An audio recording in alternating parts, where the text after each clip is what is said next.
Deputy वज़ीर आला पंजाब चौधरी परवेज इलाही इस वक्त पंजाब असेंबली पहुंच चुके हुए। पंजाब असेंबली पहुंचने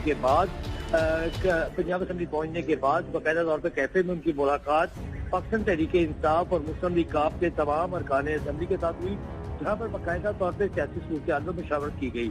इस वक्त खाने के बाद तमाम अरकान असेंबली जो कि पार्लिमानी पार्टी की शक्ल में वज़ीर आला पंजाब के मौजूद है, उनके साथ वज़ीर आला पंजाब की मुलाकात जारी है।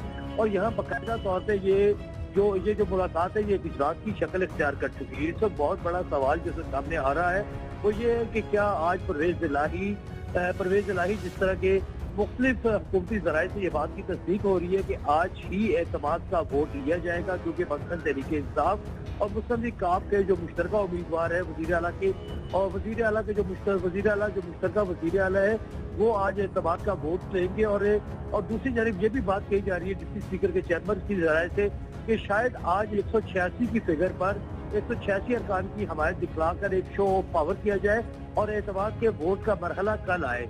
लेकिन ओवरऑल इस वक्त की जो सियासी सूरत बिल्कुल क्लियर हो चुकी हुई है कि पाकिस्तान तहरीक इंसाफ और मुस्लिम लीग काफ अपना मतलूबा जो तादाद है 186 वो हासिल कर चुकी हुई है, जिसके बाद वज़ीर आला पंजाब रात गए। इस वक्त पंजाब असेंबली पहुंच चुके हुए हैं। यहाँ पर तमाम अरकान असेंबली मौजूद है, जबकि दूसरी जानिब मुस्लिम लीग नून की और पीपल्स पार्टी की सफ़ों में खलबली मच चुकी हुई है। तो मुस्लिम लीग नून और पीपल्स पार्टी के अरकान जो लॉबी में मौजूद है वो काफी हद तक परेशान थे। पंजाब इस वक्त किस सिलसिले में यहाँ पहुंचे?